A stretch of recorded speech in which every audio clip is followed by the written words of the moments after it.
Vamos que vamos! Ainda em estrutura das palavras, mas como estrutura das palavras é algo curtinho, eu aproveitei e falei assim, bom, vou falar sobre estrutura das palavras e já emendo em processo de formação de palavras, beleza? Aí na próxima aula, não, a gente só vai trabalhar processo de formação de palavras.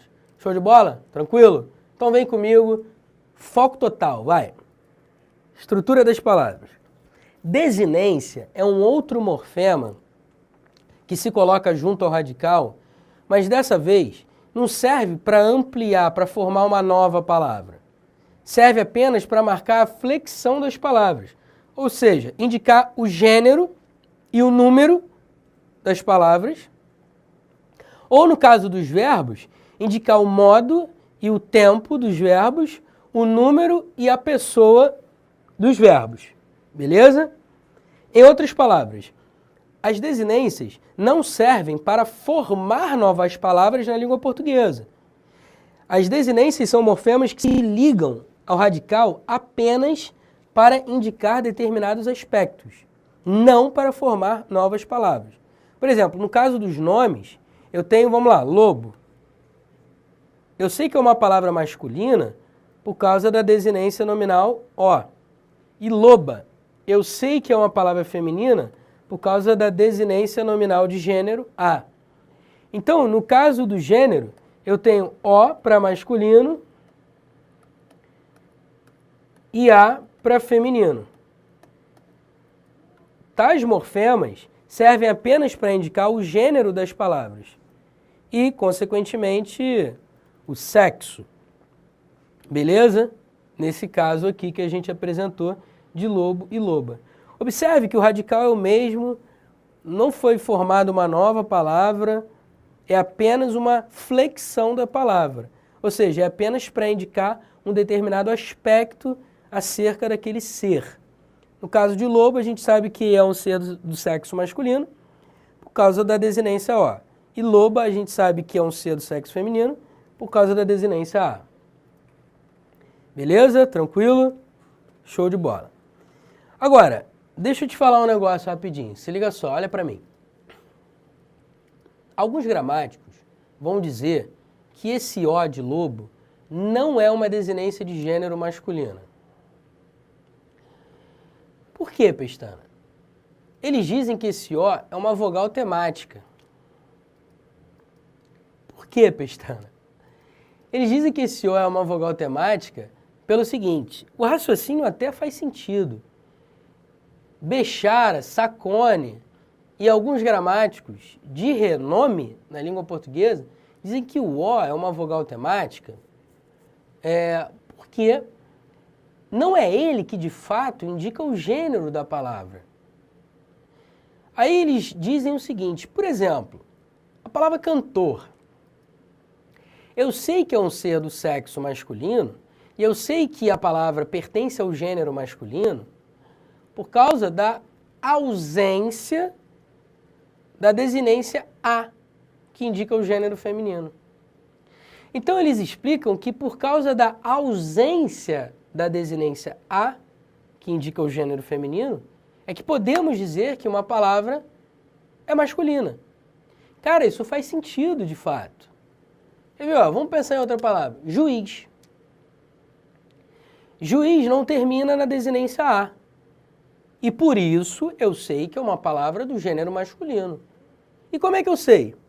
Porque existe um correspondente no feminino, que seria juíza. Ou seja, esses gramáticos vão dizer que só o A é uma desinência de gênero, que o O não. Por causa de outras palavras que existem na língua portuguesa que não precisam do O para indicar que está no masculino. Quer ver um exemplo? Elefante. Elefante termina em E. Ah, então agora eu vou dizer que o E é uma desinência de gênero masculino. Porque existe a elefanta. Não. Então, por isso, esses gramáticos de renome dizem que o O de lobo seria uma vogal temática, assim como o E de elefante. Que, na verdade, o que indica o gênero da palavra, masculino, é a ausência da desinência A de feminino. Interessante, né? Como é que isso cai em prova? Nunca vi isso cair em prova.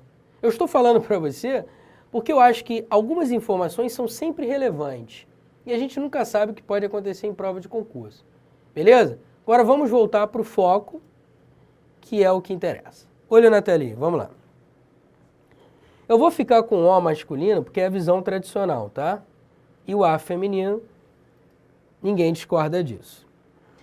Agora, quando eu quero colocar uma palavra no plural, quando eu quero indicar o número, a quantidade, a ideia de quantidade, eu coloco a desinência S. E ao colocar a desinência S, eu indico que é mais de um. Observe, lobos são vários seres do sexo masculino. Concorda comigo? Lobas são vários seres do sexo feminino. Então eu tenho lobo singular, lobos plural. Qual é a desinência, qual é o morfema que indica que a palavra está no plural? Ou seja, que dá a ideia de mais de um. É sempre a desinência S. Ela é a desinência que marca o plural das palavras. Pô, Pestana, mas por exemplo, a palavra flor, plural não é flores? Eu não poderia dizer que esse ES é uma desinência? A maioria dos gramáticos não entende assim. Eles vão dizer, vou botar a barriguinha do R aqui, eles vão dizer que o E é uma vogal temática e que o S é a desinência de número. E é assim que eu vejo na maioria das gramáticas, e quando caiu alguma questão relacionada a isso, em prova militar muito antiga, o S foi marcado como desinência de número. Em outras palavras, não querendo polemizar, a única desinência de número é S. Ponto final. Agora, não existem desinências só nos nomes. Existem desinências também nos verbos. Mas antes disso, antes de falar dos verbos, eu lembrei de uma coisa. Existe algo assim que muitos alunos já me perguntaram que eu acho que vale a pena falar. Quando a gente fala em desinência nominal, é só para os substantivos? Resposta: claro que não. Por exemplo, quando você diz lindo, lindo é um adjetivo e se refere a um ser do sexo masculino. Pertence ao gênero masculino. E linda pertence ao gênero feminino. Então eu vou dizer que, no caso dos adjetivos, que também são nomes, né? Mas quando a gente pensa em nome, a gente associa direto ao substantivo. Mas os adjetivos também recebem essas desinências. Beleza? No caso dos pronomes, também. No caso dos numerais, também. Então, vamos abranger aí a ideia de nome, tá? Agora sim, vou falar sobre desinências verbais. Bom, as desinências verbais servem para indicar o modo e o tempo. É por isso que são chamadas de desinências modo-temporais, DMT, e servem para indicar o número e a pessoa. É por isso que são chamadas de desinências número-pessoais, porque indicam o número e a pessoa, DNP. Observe o primeiro verbo, eu me dedicava mais. Note que esse pedaço, esse morfema, vá, indica que o verbo dá a ideia de certeza, ou seja, eu me dedicava mais. Isso acontecia com certeza, certamente, sem dúvida nenhuma. Então, esse pedaço vá indica o modo do verbo. Ou seja, indica que o verbo está no modo indicativo. Quantos modos existem na língua portuguesa? Existe o indicativo, o subjuntivo e o imperativo. Eu vou falar melhor deles quando eu chegar em verbo, ou quando eu chegar a verbo, para falar bonitinho, né? Quando eu chegar a verbo, eu vou falar desses três modos. O fato é que esse pedaço do verbo, esse vá, indica que o verbo dá a ideia de certeza.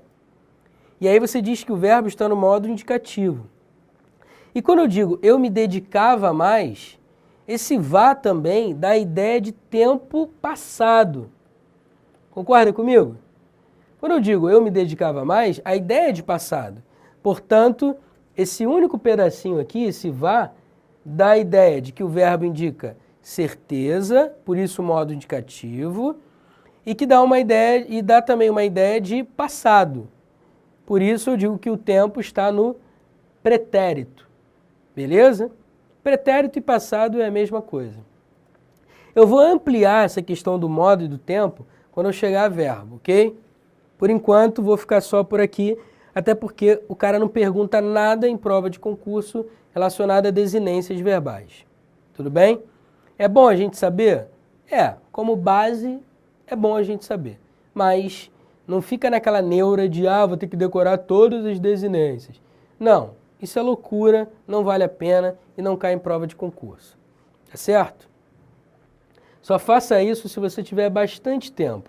Aí você pega uma gramática e começa a estudar e decorar as desinências, ok? Se você quiser dar aula de português também é importante. Porque caso alguém te pergunte, você tem que saber, né? Afinal de contas, professor que não sabe aquilo que ele ministra não é um bom professor.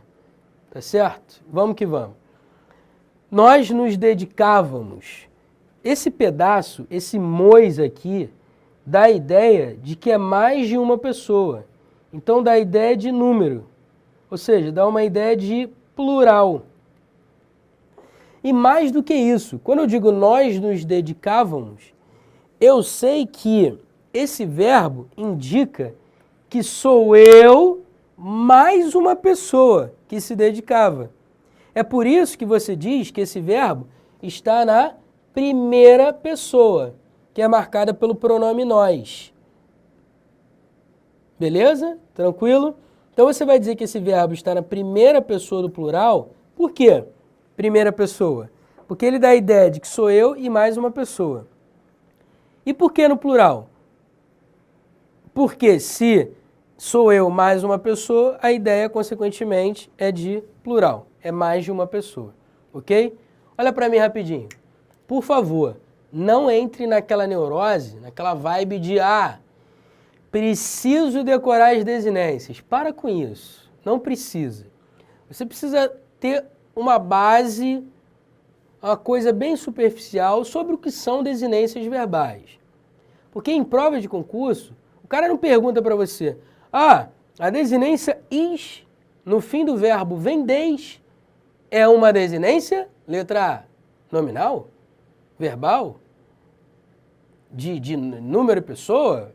Modo e tempo? O cara não vai perguntar isso não cai em prova. Então não entre na neura de decorar desinências. Percebe isso? Tranquilo? Então por isso que eu estou falando de uma maneira bem superficial. Quando eu chegar a verbo, aí sim eu vou explorar um pouco mais as noções de modo, tempo, número e pessoa. Para ficar mais claro para você. Porque existem algumas bancas, como a FCC, que gostam de sublinhar um verbo e pedir para você marcar a alternativa em que o verbo tem o mesmo tempo e o mesmo modo que aquele que está sublinhado.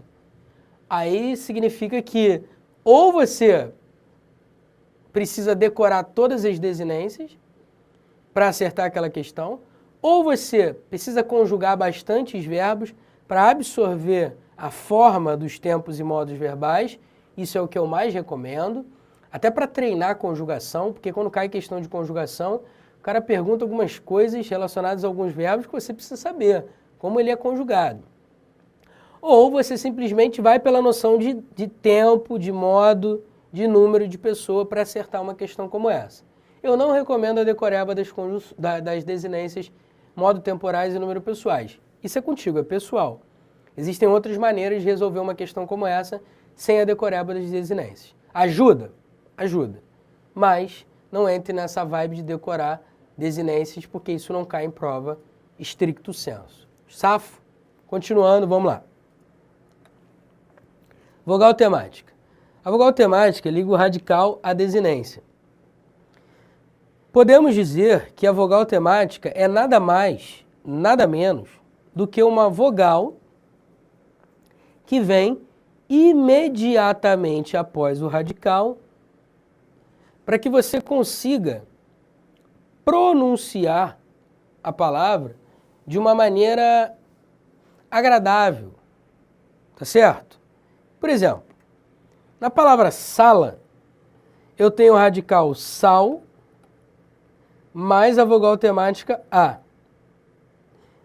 Observe que sal mais a, eu formo sala. Obviamente que sal aqui, galera, não é cloreto de sódio não, tá? Não é sal de cozinha não. Sal aqui é só um radical.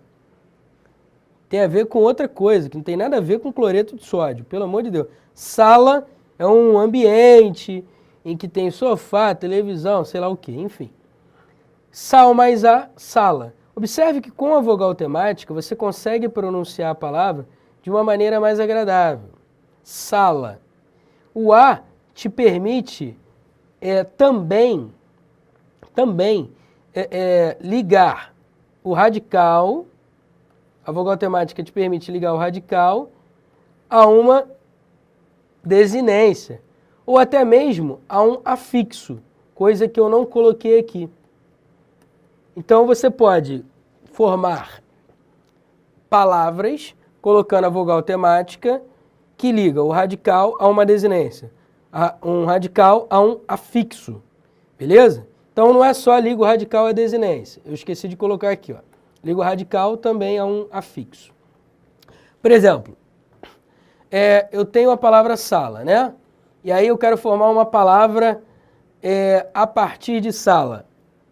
Eu posso conseguir formar novas palavras, com ou sem a vogal temática. Por exemplo, a palavra pele. Eu também tenho o radical pel mais a vogal temática é. Como é que eu sei que esse é uma vogal temática? Porque é uma vogal que vem imediatamente após o radical. Eu consigo formar palavras com a palavra pele, com ou sem a vogal temática? Consigo. Assim como a palavra sala, eu posso formar, por exemplo, salão, saleta, salinha. Eu posso formar pele, a partir de pele eu posso formar despelado, pelar e por aí vai. Tranquilo? Então, as vogais temáticas nominais são a, no caso de sala, como a gente viu aqui como exemplo, como o caso de pele, que a gente viu aqui, e eu tenho também a vogal temática o, como por exemplo na palavra corpo, tá certo? Tenho aqui o radical corpo, corpe, ou corpe, como você queira pronunciar, e eu tenho aqui a vogal temática, desculpa, a vogal temática o. O que é a vogal temática? A vogal temática é uma vogal que vem imediatamente após o radical. Beleza? Tranquilo?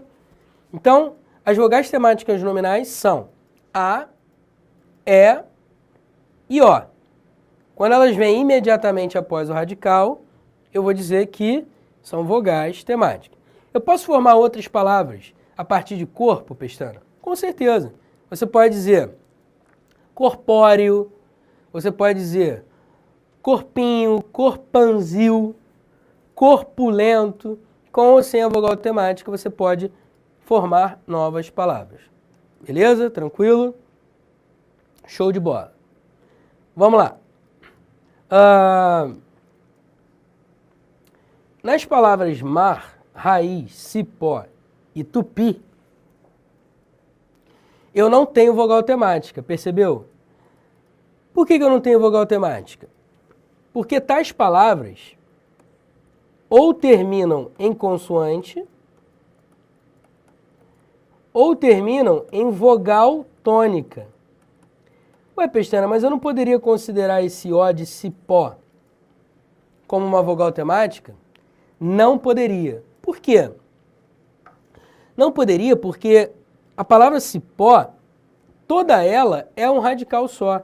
Você não consegue tirar esse O para formar uma outra palavra a partir de cipó. Cipó, cipoal, cipoeros, cipo sei lá o quê. Enfim, você não consegue tirar o O. Quando, então, uma palavra terminar em vogal tônica, você vai dizer que essas vogais tônicas não são vogais temáticas, tá certo? Não são vogais temáticas. E aí a gente diz o seguinte, as primeiras 3 palavras apresentam o que a gente chama de tema. O que é o tema? Quando a palavra tem radical mais vogal temática.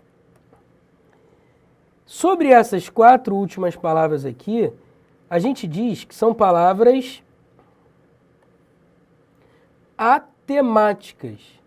Como assim atemáticas? Significa dizer que elas não têm tema. É que nem amoral, sem moral. Atemática, sem tema.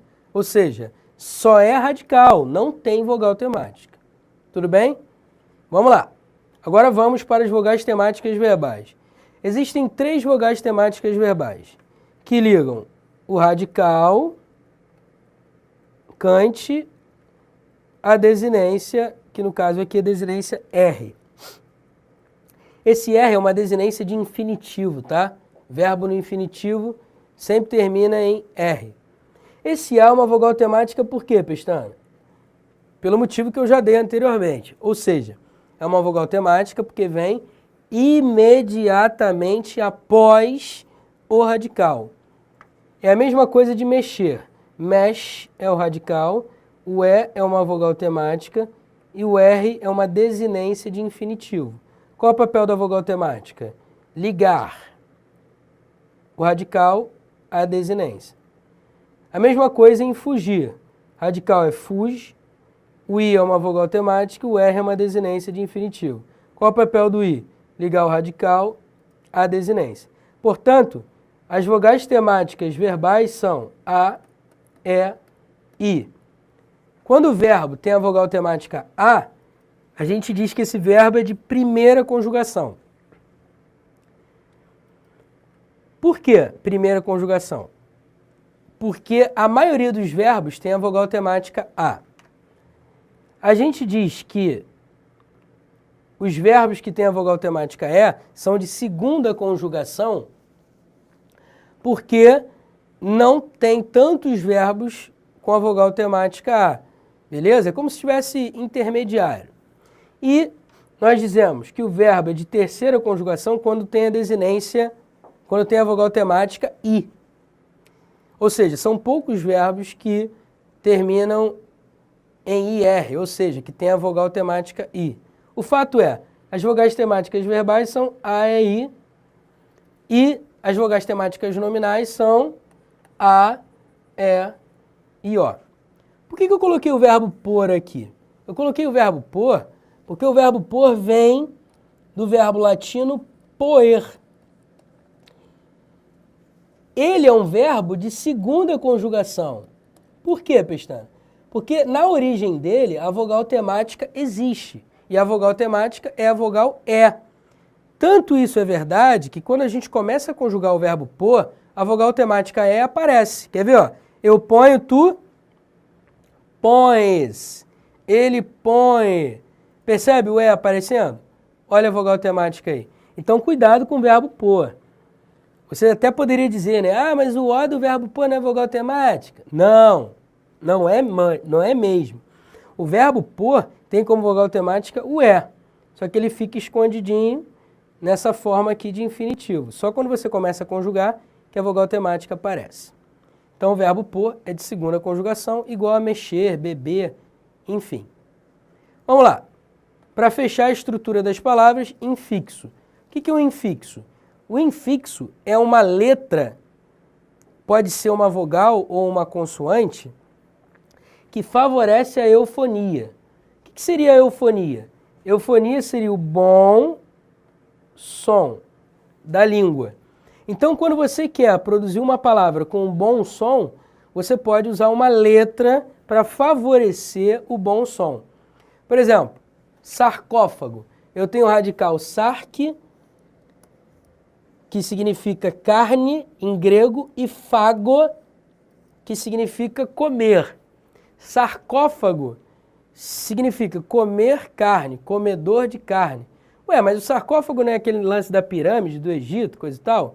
Então, é chamado de sarcófago porque quando você coloca o corpo dentro do túmulo, dentro do caixão, é como se o caixão estivesse comendo a sua carne. Porque depois de anos, você abre aquele caixão, cadê a carne da pessoa, do morto? Não tem carne nenhuma.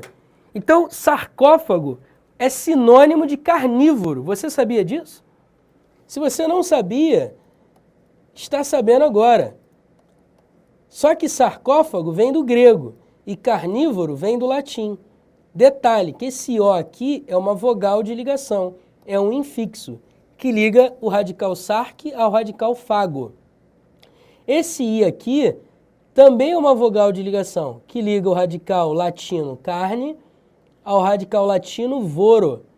Então sarcófago e carnívoro são sinônimos, Pestana? Cara, são, pior que são. Pô, mas a gente usa sarcófago para outra coisa e carnívoro para outra coisa. E aí, como é que faz? É isso aí. O falante da língua usa a língua da maneira que ele quiser. Só que, se a gente for pegar do ponto de vista etimológico, na origem da palavra, tanto sarcófago quanto carnívoro são sinônimos. Porque fago e voro significa comer. Sarc e carne significa carne. Beleza? Então, comer carne, comedor de carne. O O e o I servem apenas para ligar os radicais. Inenarrável. Eu tenho aqui o prefixo in e eu tenho narrável. Para não falarmos inarrável, o falante da língua colocou a vogal E ligando o prefixo ao radical. Beleza? Maravilha. Então esse E é um infixo. Esse é uma vogal de ligação? Sim, o E é uma vogal de ligação, que favorece o bom som. Paulada. Para a gente não falar paulada, ele levou uma paulada. Parece criança falando, né? A gente coloca uma consoante L para ligar o radical pau ao sufixo ada. Então, pau mais ada, paulada. E esse L aí, Pestana? Esse L é um infixo. Favorece o bom som da língua, favorece a eufonia. É uma consoante de ligação. Beleza? Assim como esse é uma vogal de ligação. É uma letra de ligação, cara. Serve apenas para te ajudar a pronunciar a palavra de uma maneira mais agradável. É que nem bebezinho. Esse Z aqui é uma consoante de ligação, que liga o radical ao sufixo inho. Porque senão você diria bebeinho. Só que não é bebeinho, é bebezinho, né, que a gente fala. Esse Z favorece também a eufonia, o bom som da língua. Tá certo? Beleza? Tranquilidade. Acabou. Estrutura das palavras, game over. Vamos entrar em processo de formação de palavras. Como eu tenho apenas 2 minutos, eu vou falar só do primeiro, processo. Olha para mim rapidinho, se liga só. Derivação é o principal processo de formação de palavras. Quando a gente fala em derivação, basicamente nós estamos falando de acréscimo de afixos para formar uma palavra nova. Então, quando a gente fala em processo de formação de palavras, o que é isso? Eu vou pegar os morfemas da língua, principalmente prefixos, afixos, radicais, vou unir a outros radicais para formar palavras novas. Beleza? Então, isso seria o processo de formação de palavras. A derivação é o principal processo, porque a maioria das palavras da língua portuguesa sofrem esse processo de derivação. Em outras palavras, você coloca sempre prefixo e sufixo para formar novas palavras. Vamos lá, vamos pegar uma palavra qualquer, caneta. Eu posso, por exemplo, formar uma outra palavra a partir de caneta colocando um sufixo, canetinha. Não posso? Formei uma nova palavra. Vamos pegar uma outra palavra, sei lá, camisa. Aí eu digo, ele está descamisado. Aí eu coloquei o des prefixo para formar uma nova palavra. Então a derivação normalmente ocorre por meio de prefixos e de sufixos. Beleza? A derivação prefixal, olho na telinha, rapidinho, obviamente, acontece por meio de quê? Por por meio de prefixo. Por exemplo, eu tenho o radical vir com o prefixo inter, e aí eu formo a palavra intervir. Eu tenho o radical vir e o prefixo pro, aí eu formo a palavra provir. Eu tenho o radical vir e aí eu coloco o prefixo ad e formo a palavra advir. Eu tenho o radical vir e coloco o prefixo sobre e formo a palavra sobrevir. Portanto, o que seria a derivação prefixal? Pô, algo bunda, né, cara? Pelo amor de Deus, fácil demais. Basta você colocar um prefixo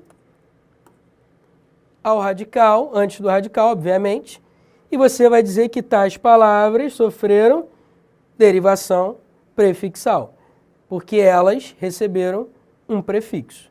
Beleza? Olha para mim, que eu sempre gosto de me despedir de você olhando para você. Tranquilo? Estrutura das palavras. Peguei só um pedacinho de processo de formação de palavras. Na aula que vem, a gente, vai com tudo para cima deles. Processo de formação de palavras. Wake up. Valeu!